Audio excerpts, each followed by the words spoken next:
Hey everybody, welcome to the second episode of Jono Live There, the fantastic podcast where I interviewed my most traveled friend during a time where he is quarantined. Jono, how are you doing? Not anymore, because as of Monday, we had the right to just go out for no reason. So we kind of just, we're able to go out So, without having a so for permit. all listeners, Jonathan is living in Chile, and you can finally leave the house for without a permit during the weekdays. Is that right? On the street, I just stood there in the sun for a good 5 minutes. That's fine.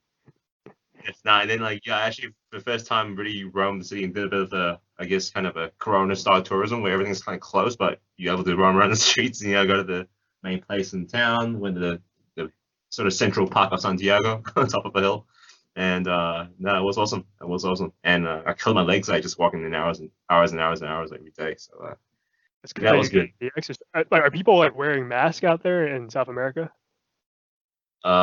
You still get the rebels, eh? Some of them who kind of take them off, but don't really, I think feel safe when they're just on their own in a little corner, either smoking or just talking, and they kind of have them off for a bit. But for the most part, people, especially in transit, yeah, they all wear them. There's not one person that doesn't wear them because yeah, you can get fined if you don't wear a mask. Oh, interesting.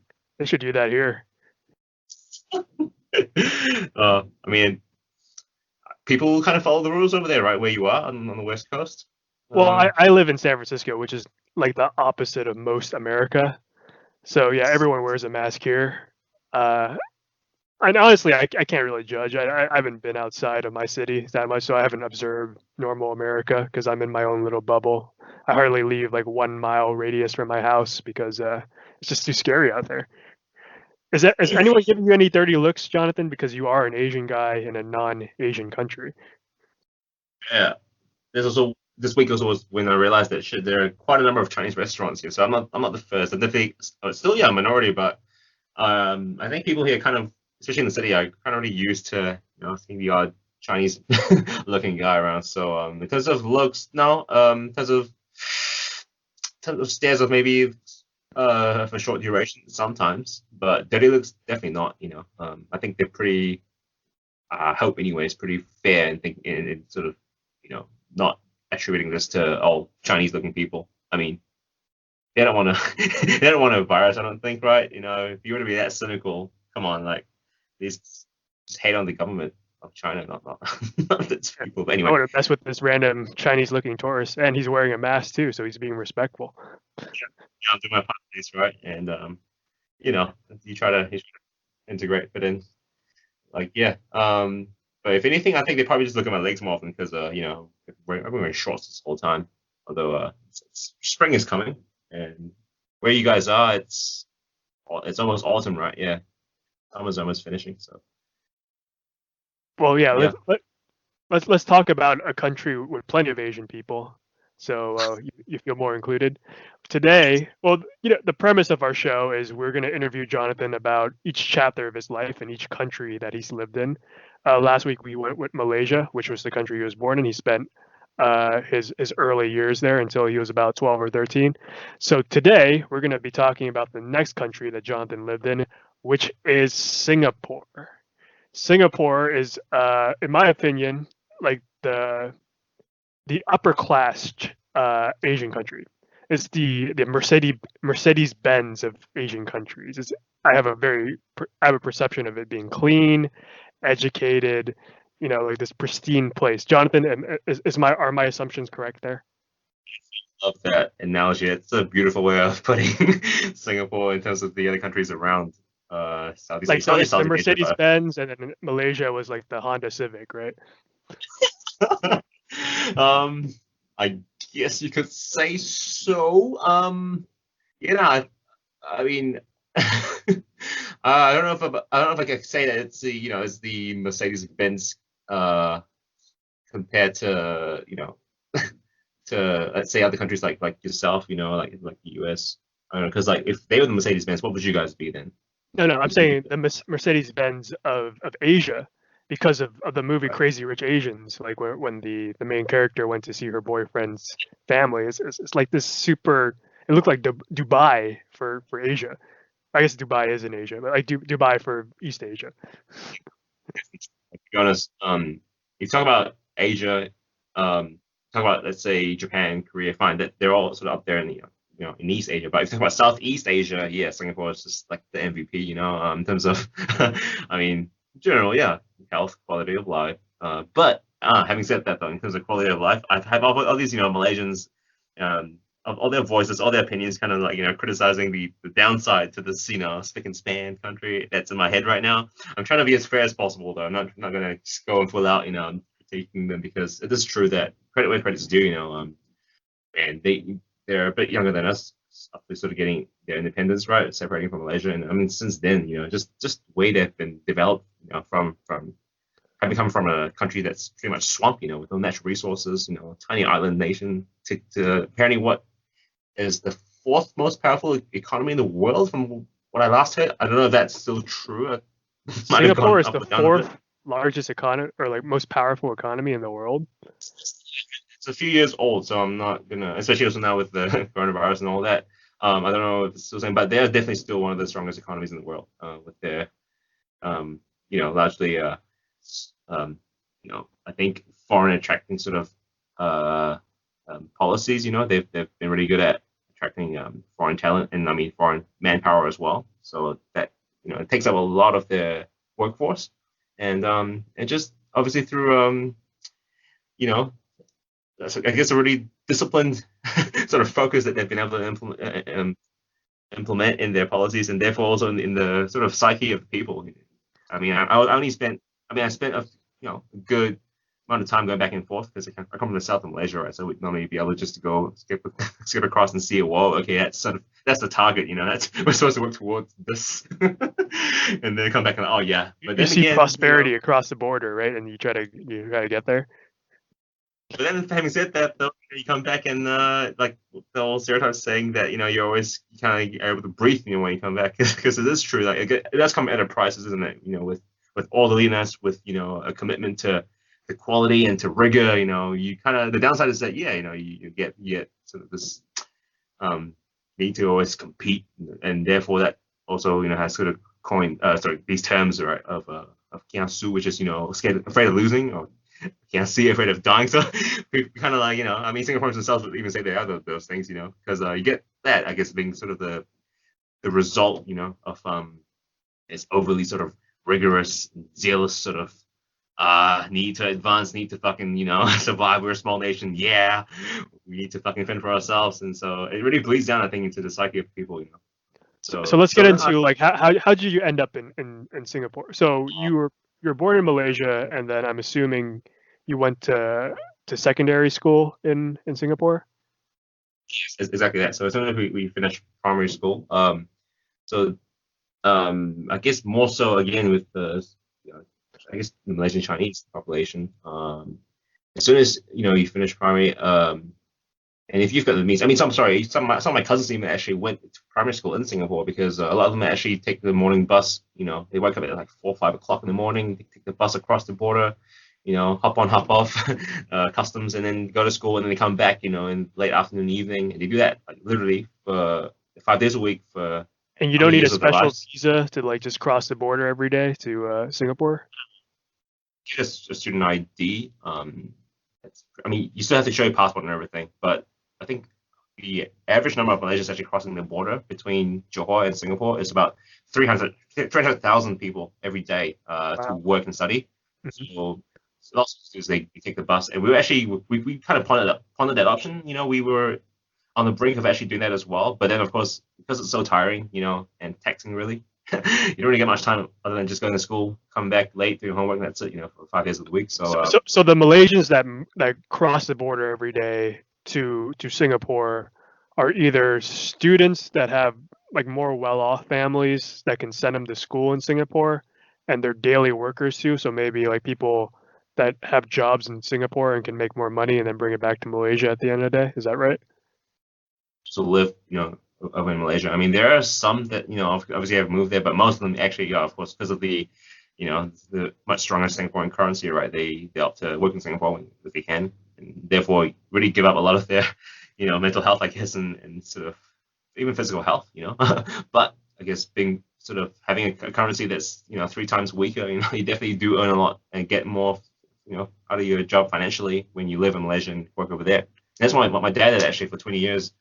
And he'd drive across and get stuck in the traffic jam every day, back and forth. So, but I guess we're lucky because we were able to afford a boarding school for me and my brother. So we actually lived there. And my first boarding school actually didn't allow us to come back and stay overnight, even on the weekend. So actually, we kind of creep home just like early in the morning on Saturday, and then go back before curfew on Saturday night. And then I moved to my brother's hostel 2 months later, and that place actually let you come back home. Well, let Johorians come back home across the border for the weekend.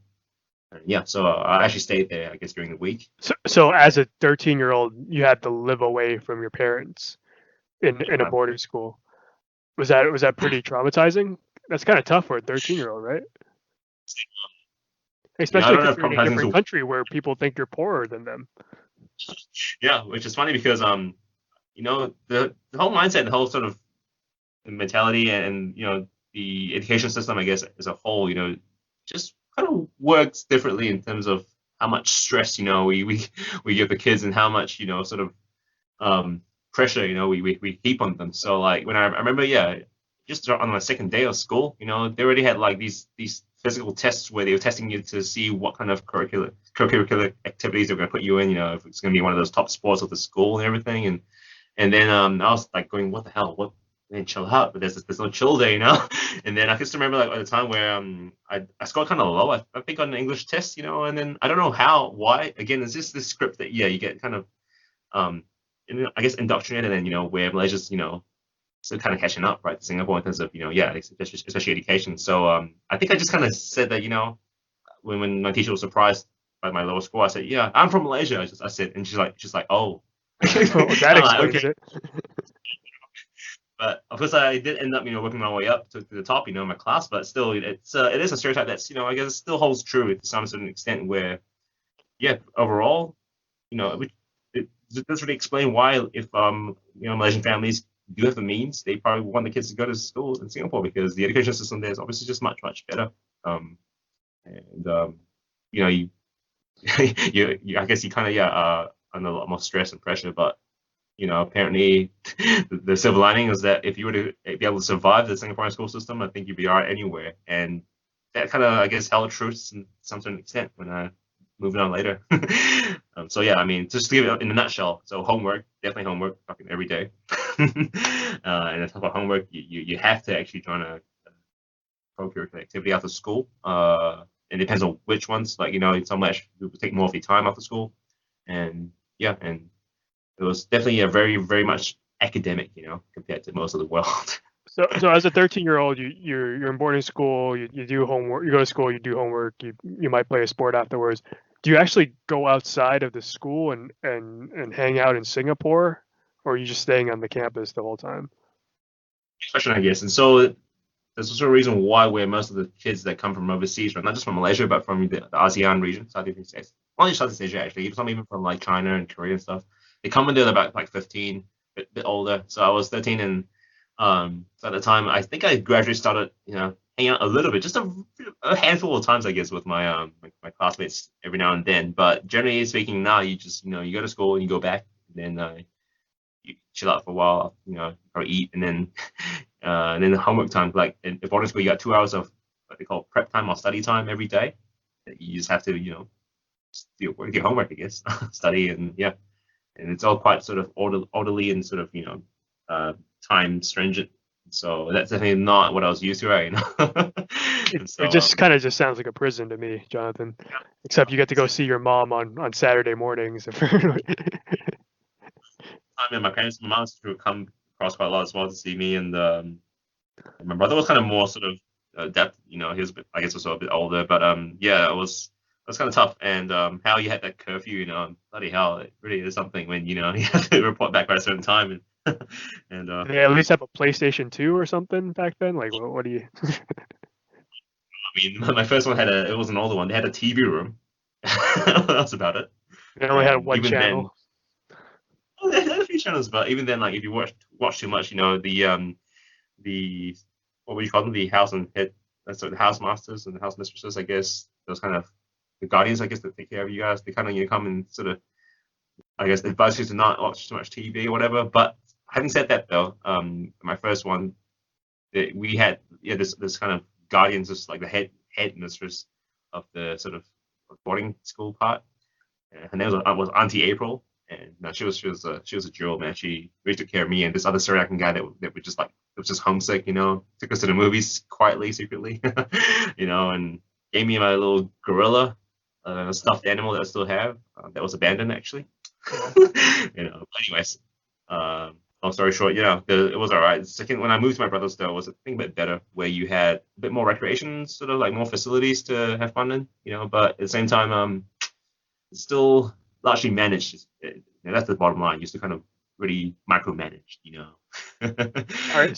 So how are Malaysians different from Singaporeans? Because they're basically right next to each other, but one country became so successful. I'm not saying Malaysia isn't successful, but like it's so clean, so like distinguished, and then Malaysia not as so. Like how did that happen? Why the separation? That's the And you have million dollar. essentially the same demographics too, right? It's kind of broken Yes, down. no, yes. It's a $20 question. So in terms of demographics, which I think we should start from that because that probably decided the path of the two countries, right? When they separated. Singapore is majority Chinese, right? 70% I think Chinese, and I think the Malays are probably like maybe 20-ish%, and then Indians a bit less than that. And whereas in Malaysia it's kind of the opposite, where it's majority Malay and Malay Muslim as well. So I think at the end of the day, what boiled down when it came down to the secession of Singapore from the Federation of Malaysia, right? It was really because of that, and to the largest extent, where it was the kind of ideological differences, fueled in large part by religion, right? So Singapore, being Chinese majority, non-Muslim, they didn't sort of agree with where Malaysia was going, and they still knew that they were drawn by the hip, and they still are to this day. Like, if you just imagine the water supply that comes from Malaysia to feed Singapore, and all the merchandise and the workforce, that that this coronavirus has really showed us, right? The large part of Malaysia still has to play in Singapore's economy. They still joined there, but in terms of the politics, that's kind of where it shifted, So in the sense, Malaysia being a natural resource rich country, as opposed to Singapore that really doesn't have that. You think that Malaysia is supposed to do a lot better, but it just kind of has come down to over the years, there's a lot of So corruption historically, Singapore belonged to Malaysia, right? And then they separated in the 60s or something. What happened there? right? Isn't it a few years after 57, which was when they became independent with us. And I mean, fun fact, in Malaysia's flag right now we have 14 stripes. One of them actually was Singapore, and then when Singapore left, we had to kind of replace Singapore state with our federal state in the capital. So Singapore was part of it, and they left a few years after. And So again, it was because 57 when Malaysia got the independence from England, and then 63 Singapore got independence from Malaysia. that's it, that's correct. And so they were really committed to to the idea of obviously leading a secular country. And I mean, sure, they're still majority Chinese, but at the same time, they I think really have been able to keep at that, and sort of really run a country, that would not be, I think run by sort of this kleptocrat system that Malaysia has had, and and sort of being able to sort of stay clean and not be corrupt at the end of the day, to put it bluntly. Because Malaysia has really, I think sunk into cronyism, into the corrupt racial politics, and so that's really kind of I think been the difference. You often hear people say, "Oh no, of course Malaysia's a bigger country." Yeah, they are, but also a resource-rich country, also much more well-equipped country. But so that's I think the main sort of difference, if you really kind of were to summarize it. So over the years, Singapore has I think had this this degree of of integrity, I guess, in their politics, and that's really allowed them to push forward. And of course, I think you might know this chap called Lee Kuan Yew. The guy that was crying, right, in the speech. That moment. Wow. Yeah, that's what was he crying about? Like it was like we're one. It was scary because he knew at the time when when Singapore was going to separate from Malaysia that they actually had to happen in his view. I guess he had every reason to be terrified because they really didn't have anything, to be honest, to be able to stand on their own. I mean, yeah, they're still in a little island country, right? At the time, less than 4 million. So, but moving forward, you see how they've been able to implement these pretty ambitious Yeah. policies that have seen them man So way. he was the So first governor of or president of Singapore. they're a republic. So yeah, he's a first prime minister, longest serving one, and then he then stepped aside, and then that this guy called Goh Chok Tong, and then later on after this prime minister, his son, who is the current prime minister now, took over. So in 1963, they separated, and then Singapore basically had a clean slate, and were they just able to just start a new country with these modern ideas, like modern businesses and like a lot of social good. It was kind of a revamp in a lot of senses. Of course, in terms of economic policy, right? Yeah, they had really low corporate taxes that really invited a lot of foreign companies to come in, foreign talent to be brought in. Even the sports, by the way, which is what we actually make fun a lot of, about them for, because when you look at the Singaporeans in the Olympics, for example, like namely, let's say in table tennis, right? Oh, there was Chinese, like so they actually were given Singapore nationality to come and play for Singapore, and I mean, even badminton met this Indonesian guy originally. But anyway, I mean, we make fun of them for like their foreign talent scheme, but I mean, it's worked, and they knew So that they had to Singapore rely tried to on get like the best people to live in Singapore. yeah, from residence and even nationality, and like yeah, so come in and yeah, work for And in Singapore how for did they Singapore. convince like the best people to move to a new nation that's brand new? Singapore also, I think, went out to establish, really strong diplomatic ties, right, with you guys, with the states. They knew they had to, rely on that, and then also a lot of the countries. So the Singaporean passport, for example, was one of the strongest as well. And in terms of, how they invited them, man, they just promised. I mean, they still kind of boast, high quality of living, safe standards, healthy environment, um, and obviously good education system as well, good salaries. That's all. They all came with that, right? So I don't see why people wouldn't actually want to go and live there you know when you can, I guess, kind of boast that sort of standard of living, right? And then along with that as well, I mean, if we were to touch, I don't know if you're gonna ask me that later, but if we were to touch on, say, the housing policies that they implemented with the education system as well, that made it so rigorous, and even as far as what do you call that, military service, right, where they made it sort of compulsory for every male to serve once they hit 18, and even permanent residents actually. So Wow. even my actually that had to serve and everything. I Wait, was wait, you had to serve, or your brother had to serve? who went through school there. He had to serve, fighting for Singapore. But me and my brother actually would have had to if we had continued, because we were for that time permanent residents just for that year, because my dad actually had served for so long. So then we all became permanent residents to also to have it cheaper for school.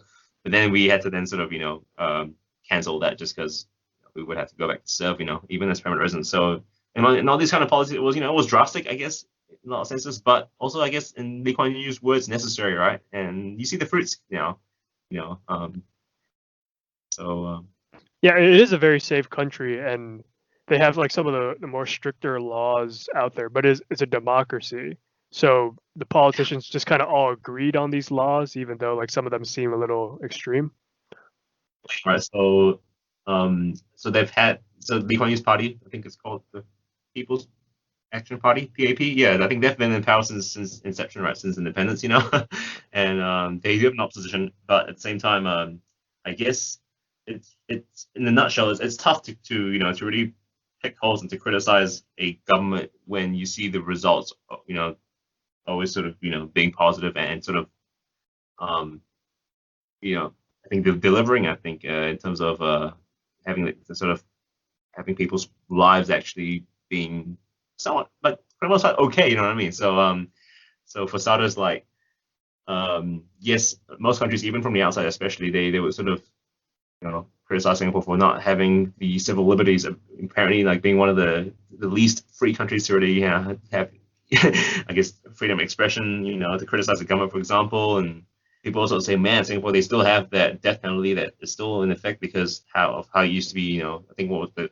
part of the Golden Triangle where drug trafficking would come through a lot, and they have these things that people criticize them for. But having said that, when it comes to people's health, people's salaries, their jobs, their education, people are generally doing okay, and so so it's kind of hard to then, I guess, fix what's not broken when you see it like that. So what are some of these strict laws, Jonathan? Is it like a no freedom of speech? Like if you talk poorly about the government, you get sent to jail or something? How's that work?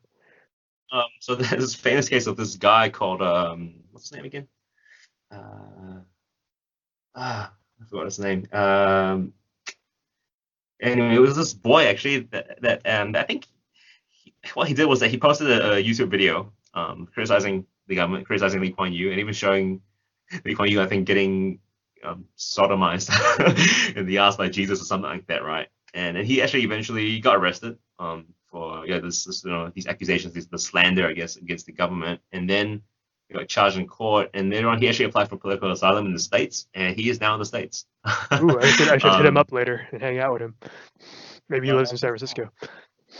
I don't know which part of the place he is in, but yeah, he left, and so it is true that you don't really have, I think, much freedom to openly sort of criticize the government in that sense. I think you can disagree with it, yes, but it's kind of it's I think on one hand sort of tightrope, and on the other hand, I think uncharted territory because very few, if not almost no Singaporeans, I think, have really kind of come out to fully take on and then sort of criticize the government openly just like that, so because most of them are. So they're very content because like it's hard to criticize when everyone is living a pretty good life. So if like 85% of the people don't care, and I like actually want 15 people. content. Sort of killing me now if they were to hear me say content because they are not content. They always complain, but at the same time, I think they're what would I say? I think they're probably they're their needs are met. Their needs are met. Although they keep complaining of the government not sort of maybe doing enough, whatever, but or just kind of relying on the government a lot. And so there's even like a stereotype of the government saying that you guys shouldn't be relying on the government for everything, but I think it's at the same time I think pretty I think all right, they're sort of they don't have too much reason to really sort of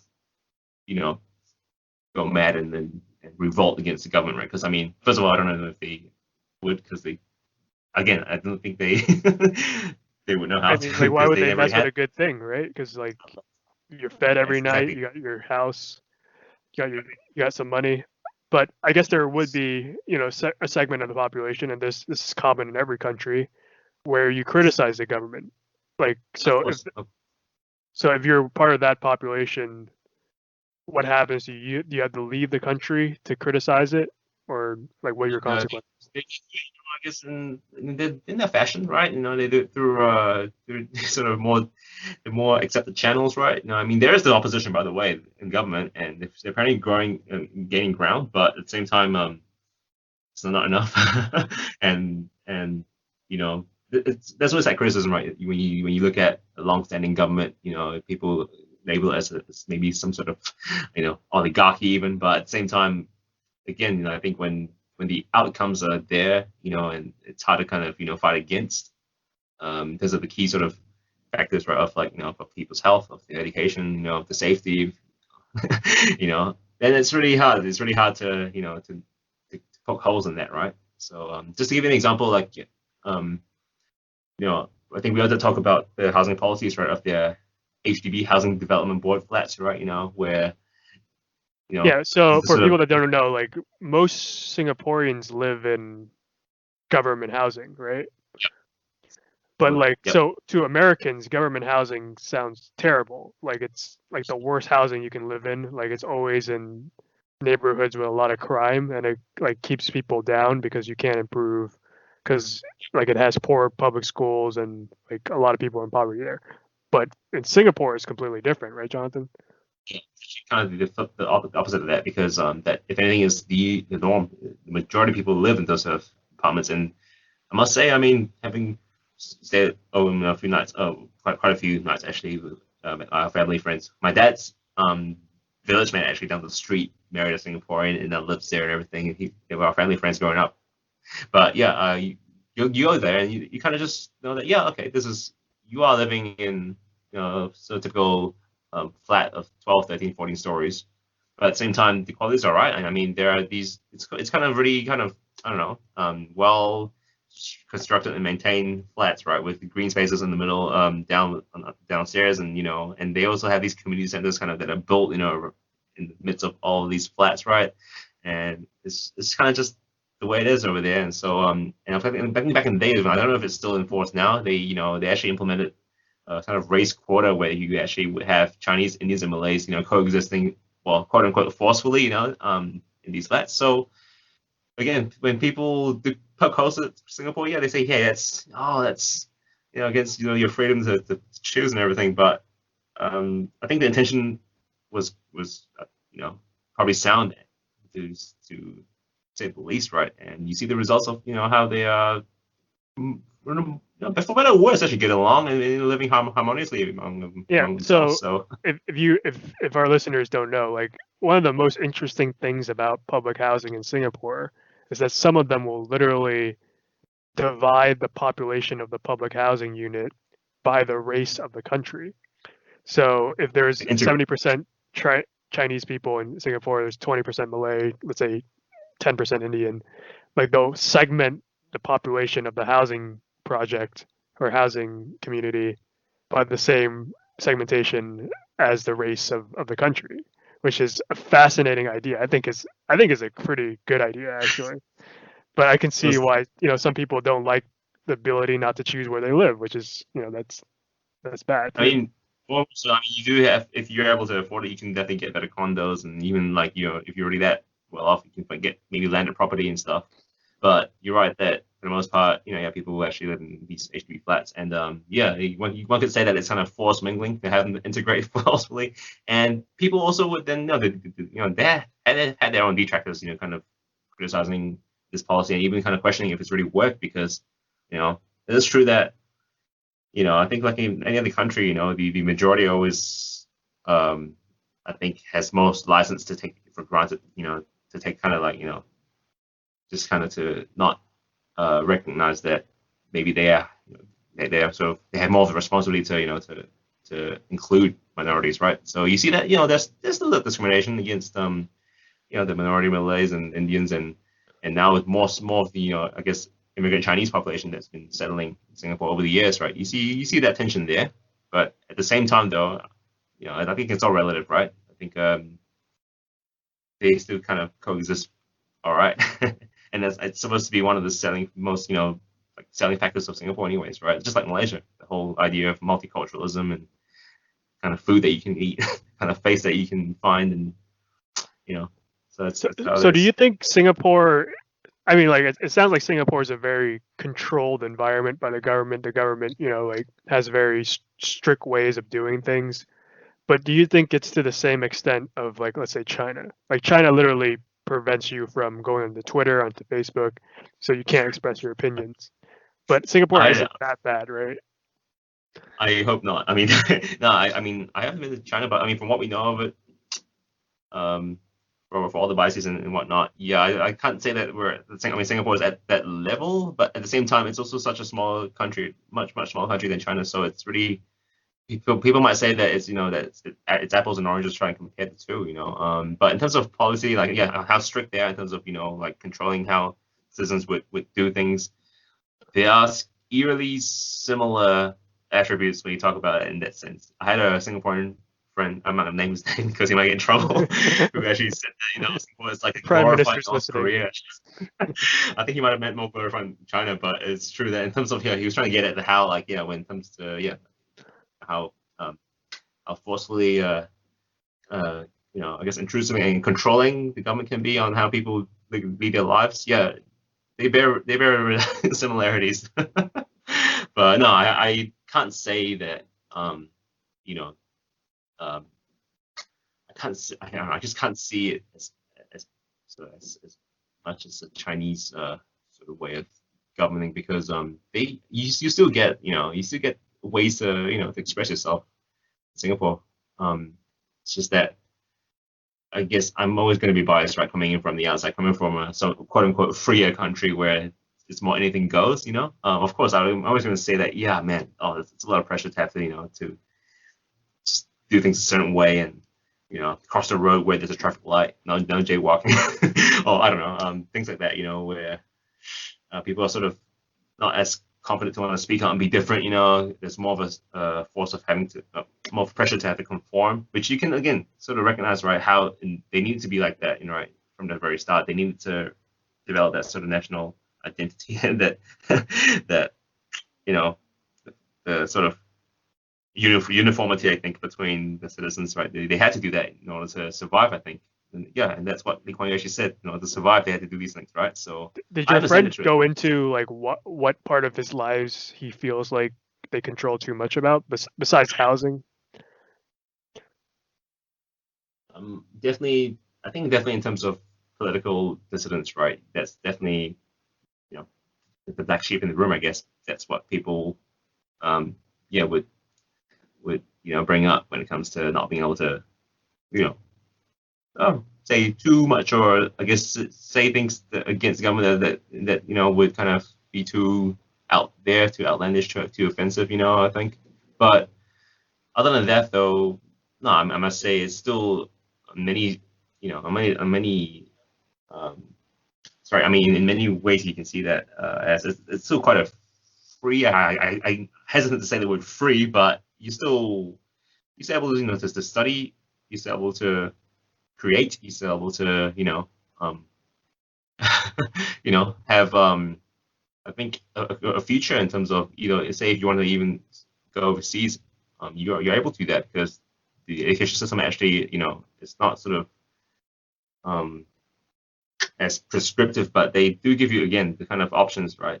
Owing to its secular roots, and owing to our ties with with the US, for example, and with the with the free world, in your words, they still have that, so you see still a lot of possibilities for Singaporeans even to branch out, and so I So can't see you so can't his say that, is yeah. his main criticism just like you can't criticize the government?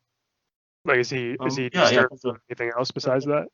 political dissidents in terms of this sort of I guess civil liberties. I mean, sure. Take for example, LGBT rights, for example. That's something that isn't really talked about. But then again, they're not the only country, right? I mean, most of the world is probably still like that. So yeah. So I think in those respects, sure. That's I think the only two things I could probably say that that that they're not as sort of free in that respect. But in everything else, I think you can lead a good life there. But at the same time, one also must recognize, right? I think you haven't even talked about this. It's an island country, so you might get the sort of island fever, right? Where you get even Singaporeans themselves complaining on how like, oh, there's not too much to do. Like you could get, really feel like you're stuck there because it's a small country. So But that's you why a got lot of the people most actually powerful passport in the world, so you can go anywhere, right? if you can travel that far, I mean, yeah. Otherwise, this way you get up and going to Malaysia for definitely a good holiday, right? Or even across Southeast Asia, right? So, So let's get uh, into that. Is the typical Singaporean, blue collar worker, like he's just living enough to get by in his public housing. He has enough food, so he's just content. Right? Is that what you mean? Like, I would say and that most people live like that. most are actually lucky enough to be white collar, if I'm not mistaken, because um, manufacturing is not, or, even like I don't know, um, uh, yeah, like blue collar jobs. I don't think So is if most anything not as much. most Singaporeans, even the ones that live in public housing, are white collar workers. I don't know. Be spouting bullshit, but I know that for for what what's presented in the media and from what I have seen and observed and what I know, yeah, like actually, if anything, more and more from white collar jobs, right? So, and that's the thing as well. Like the sort of this common knowledge is that most of the blue collar jobs are actually taken by foreign workers, immigrants that come in to do those jobs because Singaporeans lucky enough to be educated enough to aspire for white collar jobs, basically.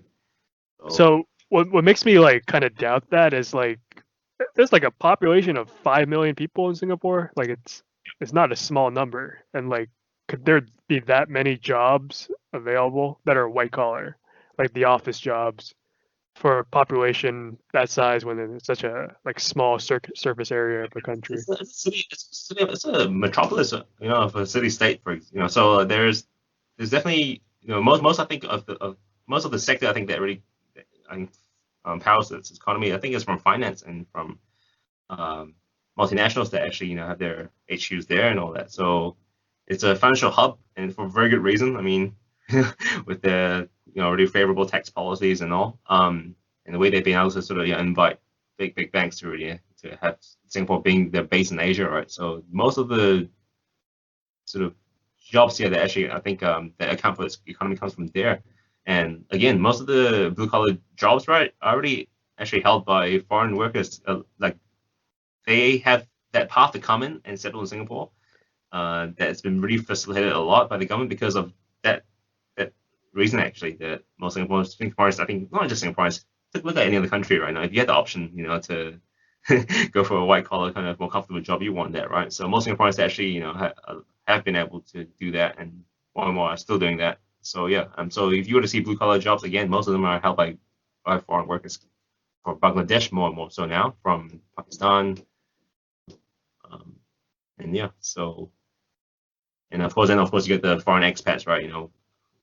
Investors and whatnot, businessmen coming in as well to live in Singapore. So Yeah, but they're it's not the Singapore citizens that I'm interested in. Like, so do you know what happens to a Singaporean citizen that, let's say, doesn't have a job? Because, well, like how it works in America, it's like a, I don't know, like maybe 30% of jobs are white collar. Like it's not that much. So yeah. like like if you're a Singaporean and you just didn't do well in school, what happens to you? I I know that they have pretty strong institutions in terms of job support, in terms of even like um, um, support for, let's say, the elderly, let's say, for those that that need special care. I think it's I think near impossible actually to be homeless and to be sort of forgotten in Singaporean society. I can fairly say that because they have I think owing from the way they work, the way they function in terms of having a strict control and having a broad reach right on all pillars of society, it really seeps through even to you know to each, I think, each and every Singaporean out there. So like so yeah, so what you're saying is that if you, let's say, didn't do well in school, there are, I think, if I'm not mistaken, there are I think employment job um, offices, I think, and these kind of structures, right, that actually assist people to get employed and all. So so yeah, so it is, So yeah, so maybe there's again. like a federal job thing where like they'll find you a job if you don't have a Oh, job. so yeah, they'll help you. They'll definitely assist you in getting employed. And so because I probably lack the specifics in that respect, but I know for a fact that it's really tough, really tough to actually not have a place over your over your head in Singapore. Like you don't really even get any people that out there that can be sort of at Do you wits end. know the details of government housing? Is it free or is you have to pay like No, it based on your salary? is. It's definitely not free, but it's a really reasonable rate, I believe. So I mean, it's not like a luxury sort of penthouse kind of New York flat, but it's so that they're adequate, appropriate apartments, right? And so they come, yeah, at a price that's normally quite affordable. So therefore the reach of most Singaporeans, right? So yeah, um, that's how it is. Is it based on your salary or is it based on just a market That's a good rate question. price or you don't know? I Actually, I'm not sure. I don't know that detail. I would expect that it's a certain rate, a certain market rate that's fixed. That's, I think, what I would assume, because from the time when my dad used to talk about that back in the day, I think he even might have had a place like that before in Singapore when he used to work there. But yeah, so I think it's supposed to be at a certain rate that the government fixes. Yeah. But again, things might have changed, and I might not be an expert in that, to be honest. So we've been pretty critical about Singapore for the last 40 minutes. I've But been what critical. do you like about Singapore? I thought I've been pretty flattering, man. Like, pleasure to me is It sounds like there's no trying to behave. freedom.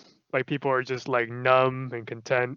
It's robots, like fucking machines. I mean, no, I thought I've been pretty fair in terms of saying how you can live a very healthy, decent life there.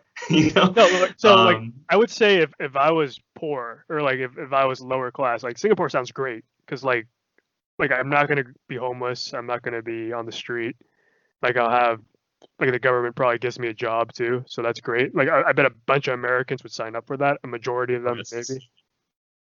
yeah, it allows you to be able to fend for yourself and all that. So yes, but of course, I mean, sure, if we actually want to be critical, yeah, I mean, that's the whole reason why, I kind of just lasted a year there. I mean, didn't really see a future for myself there, and was lucky enough to be able to, to head off, get better. And for most people that come in, I think we all conclude, on the same things, like on how um, it's not just in terms of the size, but in terms of just the mentality and culture, it's something that's just vastly different from from us when you talk about being able to be a little crazy, being able to break the rules a little, being able to, just Yeah, kind it of. sounds like I mean like I don't want to sound mean, but it sounds like it's like 1984, but like a happier version of that. Like Yeah, we feel that. it controls everything, but like the Um, people in that environment are like that's cool. Like we're fine though. Like just think, it's tough because like I want to be fair and say like they're not living, let's say, I don't know, communist USSR, for example, or even North Korea. Like they actually live really well, yeah, and they it's have like a opportunities to nice even version of 1984 in my they opinion. can leave. They have opportunities to even go and achieve better abroad, and they do. I think a lot of Singaporeans. I think, well, not a lot. I'll take that back. Um, maybe a bit, maybe more and more, I'd say. But they are looking abroad. But at the same time, I think with all that strict control, and with kind of even like in terms of school, for example, and how the teachers would kind of talk to you, treat you as if they were preparing you for the military, for your, your military service and all. That really, that kind of stringent way of educating, I feel, really just stumps what creativity, stumps boldness to dare to be different, to create, to And you try. literally have to go to the military when you're 18, right? Every Yeah, even if you're not even a citizen, even you just live there, you're just like, yep. your preparation isn't. Yeah. So and so I think that really bleeds from the kind of way they inculcate these values of sure, of following the rules, of of abiding, of respecting. I think that it does kind of you know yeah, it does affect you know your ability to be creative, right? To be different, to to strive to break the rules, and that's all. So that's I think also kind of comes down to us saying, always saying all the time that Singapore is a great place to go and go for a holiday, to visit. It is great, but to live there is it's a different thing.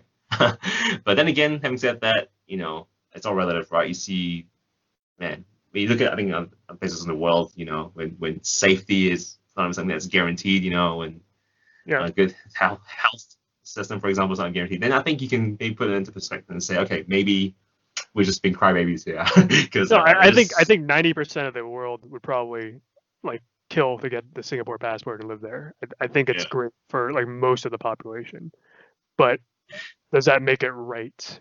Because like yeah, if like, that's and I the think fight, most isn't it? people would sacrifice criticizing the government for a good life. Like if I was, if I had no money, like sure, like I wouldn't say anything about the government if they gave me a great life or like a content life. But let's get off of this like dystopian thing and like what did you like about Singapore? Well, again, it.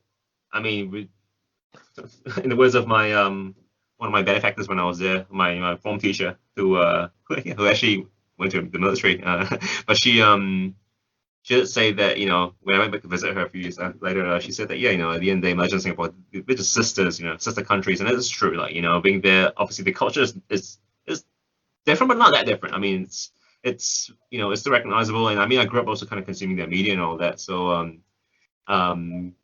yeah, in terms of similarity, we're kind of there, right? We understand each other. We speak, with somewhat of a similar lingo, and then in terms of the thing, I think that again defines the greatness of Malaysia, Singapore, right? Places like these, it's just the diversity of race and cultures, right? You can get again all kinds of food, and for Singapore, it's even better because I think it's a cosmopolitan city state, right? So you don't just get Malay Chinese, and you get people from everywhere, all over the world, and you get those Because influences, people right? come from all over the world to live in Singapore because Yeah.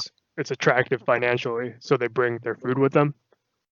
Yeah, I mean, so food and then business, and therefore in that respect, culture as well. Like, if you compare Singapore to Malaysia in general, like in the whole country's form, right? Singapore's, I guess, more international, more, um, more in touch, I guess, with the world than most of Malaysia, right? I mean, Malaysia, you have to really go to the urbanized areas, the cities, right? Johor Bahru, Kuala Lumpur, for example, sure, Penang, but otherwise, no, we're not as globally connected, Singapore is. So over there, yeah, you do get, you know, that kind of I guess culture, that kind of style to your living, right? And then of course everything being in English as well, being the lingua franca, being the probably the main official language. Therefore, actually, officially, I think in their constitution, I mean, was it English, Mandarin, Hindi, and Malay, right? Their funny thing, their national anthem is in Malay. Their military language, their national even slogan, I think, all Malay. But English is still, I think, the first language I'd say used among people. So even like with that already, you kind of get a different mentality, right? With that language kind of informing, ideas of just kind of being more open, being more I think non-religious. I don't know, because if you go in Malaysia, for example, speaking Malay, being Malay is so much linked to you Religion, know religion. Islam. Yeah. Then you get more of that tension, I guess, between who's Malaysian, who's not really that Malaysian. I don't know. But versus Singapore, I think you can probably argue that they're more united in the sense of them being more Singaporean over their race. So um, It's a lifestyle. I think it sounds like very diverse because not only do the not only like at the beginning was it a diverse country, but it seems to attract so many international people to the country. But are the international people, I assume, are mostly like white collar people, like maybe they got a good degree and they started their businesses there or work at a business there. Like how are they bringing their food there? Because I don't think they're chefs. I don't think they're cooks, right? I mean, you get most. Like, I mean, you're right. Most of them are definitely like expats, coming through the business route, and finance, investment, whatever. But again, I think more and more so you get these this need for blue collar sort of hard labor, not hard labor, more um, sort of physical sort of labor, right? So you get more and more of a Well, foreign let's worker say you're a population. Korean guy and you got your degree and your MBA, and then you're gonna go to Singapore to work at, I don't know, whatever Singapore business company there is. But who's gonna bring Korean food there? He's not gonna be cooking, like he's a white collar guy. He might have family. I mean, He brings his you say, I family and mean, they listen, I start a mean, Korean restaurant. I mean, so with a country that boasts better quality of living, you normally also get, I guess recreation and food's part of that I guess that would come in to serve this sort of population. So you do get different sort of cuisines and high what we call them hikes, that fine dining sort of gastronomy in Singapore as well. Anything I think that from what I know, there's a growing scene of that as well, actually. But of course, it's hard to fight against the typical hawker fare, which is still, just still king. Most of Singaporeans actually go and eat in these hawker centers, right? Food court, where you have I guess Those in a little more, plastic chairs. yeah, but Singapore does it in a more orderly fashion, the more developed sort of fashion where it's more More put government together. controlled food courts there. Right? There's more government controlled food courts there. It's more set up, it's more. I mean, then again, it just comes with better quality of living, health standards and all, right? It's all more sort of check and stringent. So again, the trade off is that you're safer, right? And but So I yeah, that's the imagine thing. it's like really difficult to get a Singaporean passport, right? if you're Yeah. not Oh, from a nationality? Oh yeah, nah. like how hard would it be for me to like how long would I have to live there before would they even give it to me? Rather than write down the number of the prime minister, I'll give it to you right now. I'm kidding. No, yeah. See, that probably also that might work in Malaysia, but not in Singapore, right? No, I'm kidding. Yeah, no, it's. I think you must be a resident for. I'm not even sure how long, but it's again something that. I mean, it's a reason when people talk about it being making it seem as if it's accessible and actually feasible, right? So with getting Singaporean citizenship, it's not something that's maybe even tried as much. But then again, same thing for Malaysia. I know that most times when people like yourself, for example, come in, they they eventually get permanent residence. Um, and I think that's pretty, as far as I go, I don't know if citizenship actually really is tried as often for us to even know how you even get it. Um, There's but some it's a good countries thing to like maybe Google. Japan where you can't even get citizenship unless you're like 5 generations Japanese or something. And I imagine Singapore, like, I mean, there isn't even 5 generations of Singaporeans because it's such a new country. But since it's such a valuable country to live in with like Yeah, so much success and so many benefits like housing and stuff like that, I imagine like they're not letting anyone that lives there get the citizenship. Or like people from Malaysia would just jump over and then yeah, of just course. Yeah, that's right. But what's interesting though, which is also again, I think just maybe the sort of to summarize what Singapore has been, which is pragmatic, right? They've had to be and they are. So it's actually really easy. Well, not really easy, but it's maybe more for Malaysians, right? Really, really, I think much easier to get a work permit, right? Work visa to be able to work in Singapore because obviously they would invite that, right, into the labor force. And then with that work permit, you're able to then sort of to reside, to settle, and then later on, trying to apply for permanent residence and all that. So that pathway, I think, is quite attractive and feasible, let's say. But of course, citizenship, I don't know, honestly. Yeah, but So if you had to live back in Asia, would you choose Singapore? again, I'm lucky to I have mean, that it sounds option to pretty say good to me. no. I don't have to learn a new language. I can eat pretty good food. I will. You know what? Tell me when you get there and stay for a bit. Yeah, I'll get your opinion because I think it's a different perspective, isn't it, that you bring, and for me it's just a cultural thing, if anything more so. And again, lucky enough to have the option to say no to Singapore. I remember that my dad was telling us that when he went to um to submit our permanent residence to be cancelled, like they kind of thought that he was crazy because he was like, if you're like, what the hell, You're man, how throwing hard away is it to get it? treasure here. Yeah, and be like, oh yeah, but nah, it's all right. So, but the thing is, no, see myself living there, probably not. It's just because um, I think I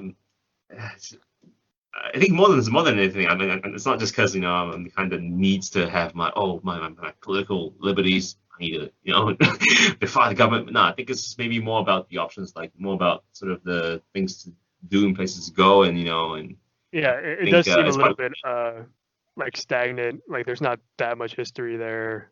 I mean, it's literally just There one city.